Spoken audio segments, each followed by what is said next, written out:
மலர்கள் மலர்ந்தது எனக்கு மதுரசம் அருந்தட்டுமா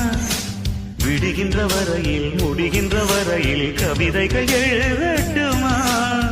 முத்தம் என்ற கடலில் முத்து குளிப்போமா அழகு அழகு ஓ நீ நடந்தால் நடையழகு அழகு நெருங்கி வரும் இடையழகு அழகு வேலெறியும்